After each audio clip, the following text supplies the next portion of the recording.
दोस्तों, क्या आप कभी सोचते हैं कि जीवन में सच्चा सुख क्या है? क्या आप कभी सोचते हैं कि मृत्यु से कैसे निडर होकर जीना चाहिए? दोस्तों, आज की कहानी बड़ी विशेष और ज्ञानवर्धक है। उम्मीद करता हूं आप इसे पूरा सुनेंगे। हर इंसान को बचपन के दिन प्रिय क्यों होते हैं? क्योंकि उस समय उसे कोई भी चिंता नहीं रहती। वह आजाद होता है। उसके मन में कोई लालसा नहीं होती। जिस काम में भी लग जाता है उसी में मग्न हो जाता है। लेकिन जैसे जैसे इंसान की आयु बढ़ने लगती है वैसे वैसे उसकी इच्छाएं और कामनाएं दिन ब दिन बढ़ती जाती हैं। और इसीलिए अक्सर इंसान भविष्य की तैयारी में लगा रहता है या फिर अतीत के बारे में सोचता रहता है और वह वर्तमान में जीना भूल जाता है। अगर हम किसी छोटे बच्चे को देखें तो उसके लिए कोई भविष्य या अतीत नहीं होता।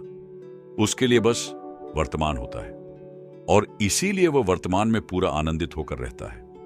हम अपना पूरा जीवन कामयाब होने में, अपने बेटों, अपनी पत्नी और अपने भविष्य की योजनाओं में ही बिता देते हैं और हम हमेशा यही सोचते रहते हैं, पहले मैं अपने जीवन को व्यवस्थित कर लूंगा और उसके बाद सत्य की खोज करूंगा।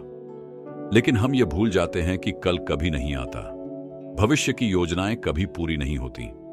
जब एक योजना पूरी होती है तो हमारा मन दूसरी योजनाएं बना लेता है और इस प्रकार जीवन का चक्र चलता रहता है। दोस्तों, एक बार की बात है, एक नौजवान युवक एक संत महात्मा के पास आता है और उनसे कहता है, हे संत महात्मा, क्या आप मेरे एक सवाल का जवाब देंगे? महात्मा ने मुस्कुराते हुए कहा, पूछो, क्या पूछना है? इसके बाद उस युवक ने कहा, हे गुरुदेव, मेरी उम्र अभी बहुत ज्यादा नहीं है, लेकिन मैं बहुत परेशान रहता हूं, बहुत दुखी रहता हूं।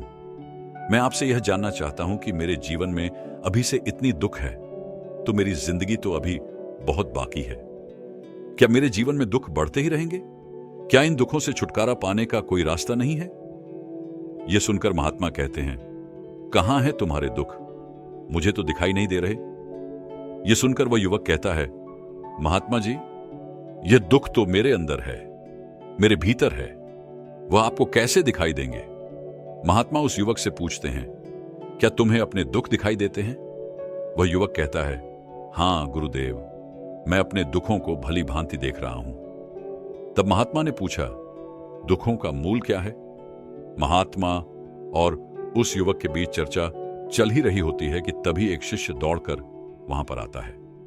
वह शिष्य उन महात्मा के कान में कुछ कहता है। इसके बाद महात्मा उस युवक से कहते हैं, चलो, आज मैं तुम्हें जीवन का सत्य दिखाने के लिए एक जगह पर लेकर चलता हूं। वहां पर तुम्हें कुछ भी नहीं बोलना है, चुपचाप सारी बातें सुनते रहना है। इसके बाद तुम्हें अपने सारे प्रश्नों के उत्तर खुद ही मिल जाएंगे। यह कहकर वह युवक महात्मा के पीछे पीछे चलने लगता है।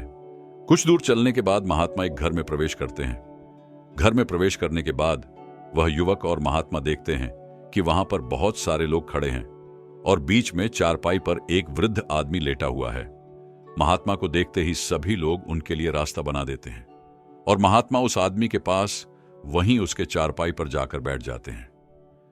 वह युवक भी पास में ही खड़ा रहता है। इसके बाद वृद्ध आदमी जो चारपाई पर लेटा हुआ था कहता है, हे मुनिवर, मैं नहीं जानता कि मेरे जीवन में कितनी सांसें और बची हैं। पता नहीं किस वक्त मुझे भगवान के घर से बुलावा आ जाए। मैं मरने से पहले अपने कुछ सवालों के जवाब आपसे जानना चाहता हूं। मुझे पता है कि उन सवालों के जवाब आप ही मुझे दे सकते हैं, इसीलिए मैंने आपको यहां पर बुलाया है। इसके बाद उस वृद्ध आदमी ने कहना शुरू किया, हे मुनिवर, अपने आखिरी वक्त में मुझे अपने बचपन के दिन बहुत याद आ रहे हैं। मैं अपने बचपन के दिनों को याद करता हूं और सोचता हूं कि वह क्या दिन थे। न कुछ पाने की फिक्र, न कुछ खोने का गम। बचपन के उन दिनों को याद करके मेरी आंखों में आंसू आ जाते हैं। मुझे लगता है कि कितनी आजादी थी उस समय। मेरा मन कितना खुला हुआ था। मन में कुछ भी पाने की इच्छा नहीं थी। जिस भी खेल में लग जाता था उसी खेल में पूरे दिन लगे रहते थे। लेकिन कुछ समय बाद जैसे जैसे मैं बड़ा होने लगा वैसे वैसे लोग मुझे जिंदगी की दौड़ में आगे निकलने के लिए कहने लगे। मेरे पिता अक्सर मुझसे कहा करते थे, तुम पढ़ाई में अपने भाई जैसे क्यों नहीं हो? तुम दूसरे लोगों से पीछे क्यों रहते हो? आखिर आगे चलकर क्या करोगे? ये सब सुनकर मेरा मन बहुत बेचैन रहने लगा। लोग मुझे बहुत ताने मारते थे क्योंकि न तो मैं खेल में अच्छा था और न ही पढ़ाई में अच्छा था। सब लोग मुझे किसी और की तरह बनने के लिए कहते थे और उन तानों से तंग आकर मैंने जीवन में कुछ हासिल करने का निश्चय किया। मैंने अपने आप से वादा किया कि मैं भी अपने भाई की तरह कामयाब इंसान बनूंगा और इसके लिए मैं दिन रात मेहनत करूंगा। फिर मैं रात दिन मेहनत करने में लग गया। शुरुआत में बहुत मुश्किलें आईं, बहुत निराशा हाथ लगी। मैं असफल भी हुआ, लेकिन मैंने हार नहीं मानी और फिर एक दिन मैंने खुद अपना व्यापार खड़ा कर लिया। उसके बाद मुझे कुछ पाने का एहसास हुआ। मुझे बहुत खुशी हुई क्योंकि जो लोग कल मुझे ताने देते थे वही लोग अब मेरे आगे पीछे घूमने लगे थे। कुछ वक्त बाद एक रईस बेटी के साथ मेरी शादी हो गई और उसके बाद मुझे लग रहा था जैसे मेरा जीवन स्वर्ग बन गया हो। कुछ साल बाद मुझे 2 बेटे प्राप्त हुए। दोनों बहुत सुंदर और हर्ष थे। अब मेरा मन मेरे बच्चों के लिए कुछ करने को उत्सुक हो गया। मैं और भी ज्यादा धन कमाने में लग गया और जल्द ही मैं अपने नगर का सबसे बड़ा व्यापारी बन गया। सब कुछ अच्छा चल रहा था, लेकिन अनहोनी को कौन टाल सकता है। एक दिन अचानक मेरी पत्नी का देहांत हो गया। वह मुझे छोड़कर चल गई। इससे मुझे बहुत गहरा सदमा पहुंचा। मैं कई दिनों तक अपने घर से बाहर नहीं निकला। मेरे बेटे मुझे हिम्मत दे देते थे, पिताजी, माताजी तो नहीं रही और जो हो चुका वह वापस नहीं आ सकता, लेकिन हम दोनों भाई आपका हमेशा साथ देंगे, आपकी हमेशा सेवा करेंगे। आपको किसी बात की कोई चिंता करने की आवश्यकता नहीं है। धीरे धीरे मैंने भी अपने मन को समझा लिया कि अब तो मुझे अपनी प्रिय पत्नी के बिना ही जीना पड़ेगा। वह इस दुनिया को अलविदा कह चुकी थी। इसीलिए मैंने अपना मन अपने बेटों के साथ जोड़ लिया। उनकी खुशी में ही मुझे होती थी, उनके दुख में ही मुझे दुख होता था। इसके बाद मैंने कहा, हे महात्मा, जीवन चक्र में अक्सर मुझे महसूस होता था कि आखिर जीवन क्या है। जीवन को उसकी गहराइयों में कैसे जाना जाए। ये कैसे जाना जाए कि मैं कौन हूं और मैं इस दुनिया में क्या करने के लिए आया हूं। ऐसे तमाम सवाल मेरे मन में उठते रहते थे और मुझे आपके बारे में भी यह पता चला कि मुनिवर ऐसी ध्यान की प्रणालियां बताते हैं जो जीवन का असली मतलब समझने में मदद करती हैं। लेकिन मैं हमेशा सोचता रहा, पहले मैं अपने जीवन से दुख और परेशानियों को दूर कर लूंगा, उसके बाद ध्यान में अपना पूरा मन लगाऊंगा। और यही सोचते सोचते मैं कभी ध्यान नहीं कर पाया। धीरे धीरे वक्त भी हाथ से निकल चुका था। इसी तरह जब उम्र ढलने लगी तो मैं बीमार पड़ गया। वैसे मेरे जीवन में कोई कमी नहीं थी। मेरे बेटों ने मुझे अच्छा साथ दिया। मैंने जीवन में बहुत कुछ हासिल भी किया। लेकिन अब जब मैं अपने जीवन को पीछे मुड़कर देखता हूं तो मुझे एहसास होता है कि मेरे बचपन के दिन ही सबसे प्यारे दिन थे। तब उस वृद्ध आदमी ने महात्मा से पूछा, मैं जानता हूं कि मैं अब चंद मिनटों का मेहमान हूं, लेकिन क्या आप मुझे ऐसा कोई सूत्र दे सकते हैं जिससे मैं शांति से मर सकूं? मेरे मन के सारे सवालों के जवाब शांत हो जाएं और मैं जीवन का असली मतलब समझकर मर सकूं। यह सुनकर महात्मा ने कहा, हर इंसान को बचपन के दिन इसलिए प्रिय होते हैं क्योंकि उस समय उसे कोई चिंता नहीं होती। वह आजाद होता है। उसके मन में कोई लालसा नहीं होती। जो काम भी करता है उसी में मग्न हो जाता है। लेकिन जैसे जैसे इंसान की उम्र बढ़ती है उसकी इच्छाएं और कामनाएं भी बढ़ने लगती हैं। इसीलिए इंसान हमेशा भविष्य की चिंता करता है या फिर अतीत में खो जाता है। और यही कारण है कि वह वर्तमान में जीना भूल जाता है। अगर हम किसी छोटे बच्चे को देखें तो वह न तो भविष्य के बारे में सोचता है न अतीत के बारे में। उसके लिए सिर्फ वर्तमान होता है और इसलिए वह उस वर्तमान में पूरी तरह आनंदित रहता है। तुमने अपना पूरा जीवन अपनी कामयाबी, अपने बेटों, पत्नी और भविष्य की योजनाओं में बिता दिया। तुम हमेशा यही सोचते रहे, पहले मैं अपने जीवन को व्यवस्थित कर लूंगा, फिर सत्य की खोज करूंगा, फिर ध्यान करूंगा। लेकिन हम ये भूल जाते हैं कि कल कभी नहीं आता। भविष्य की योजनाएं कभी पूरी नहीं होती। एक योजना पूरी होती है और हमारा मन दूसरी योजना बनाने लगता है। यही जीवन का चक्र है।